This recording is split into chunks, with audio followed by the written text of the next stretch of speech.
Dave from Just Termites has just arrived. He's a senior termite technician. Did I say it right? Correct, yeah. That's cool. Now, he's going to explain to us what's happening. So, first question. Yep. Is this termites? Yeah, definitely termite damage. Oh, it is it? Okay. Yep. So, can you explain how you know and what we can do to find out if we actually got termites? Yeah, but basically the way the termites have eaten the timber, it's very soft. They've just left a veneer behind. So they've eaten all the internals of the timber, and we can just sort of tell by stepping on it, and also the skirting board there. Okay, so you said that they hollow out. Yeah, correct. Right, so yep. it looks like a big tunnel.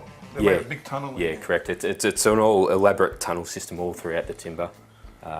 Basically, they're going for cellulose within the timber, and that's what they're chewing, the cellulose.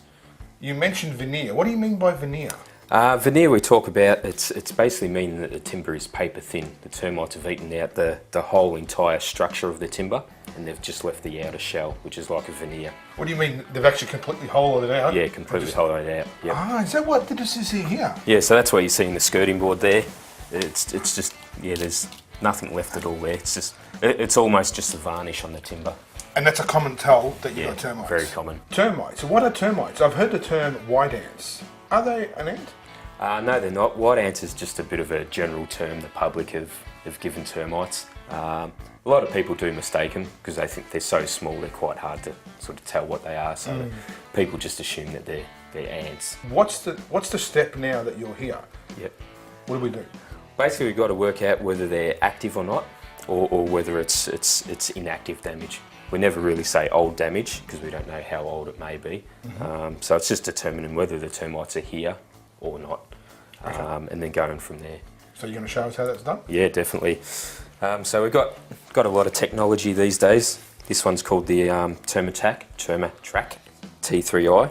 Okay. And it's just what does this gadget do? Basically, it's a microwave equipment. So it sends out a microwave signal into the timber. If anything passes through that signal, it beams it back to an app which I have on my phone. So we just place it down on top of where the joist would be running, and that's just sending out a microwave signal into the timber. And if anything passes through, that little bar will jump up. So as we can see here, there's no activity at all, and we just run this along in various spots. One thing I do know about termites is they don't like light. And Correct. There's a hole here, so that could have scared them off and they could have moved somewhere else. Is that true? Yeah, definitely. Termites will be very timid, depending on the species of termites.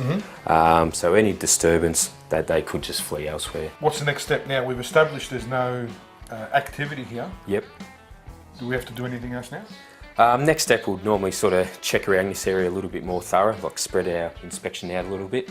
If that picks up that the area is all okay, what we can look at doing is actually cutting a trap in this flooring just to gain a bit more access into this area because it is very low, and that'll just give us a better understanding of what's happening underneath, where the termites may have come in from, what's attracted them to that area.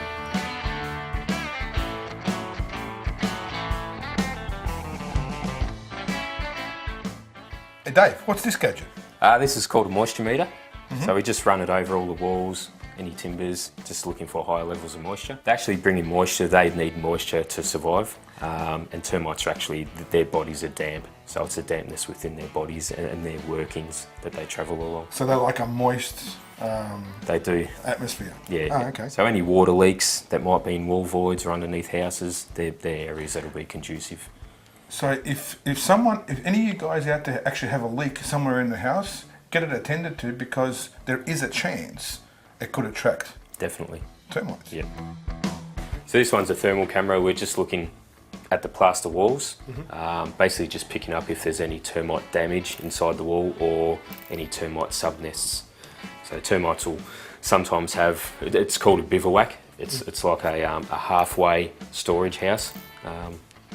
Basically they'll just go back there, store nutrients, moisture, before they longer travel back to their main colony. Basically we'll see a bright heat image on the walls if we find any subnests.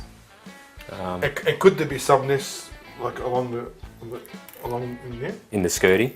Yeah. Skirting boards are a bit too small. You basically need a big wall void area between wall studs where they can put in a lot of mud, a lot of moisture, a lot of soil they pack into there. I'll just show you how accurate. We'll just place our hand there, and if we pull it back we can see the heat generated Oh wow! from my hand on the plaster ball. So the heat's still there after all that So time? the heat's still there. I can see it slowly dissipating. Yeah, and that's the type of brightness we're looking for, type of image. It'll be very bright, but quite a big sort of area the size of a foot.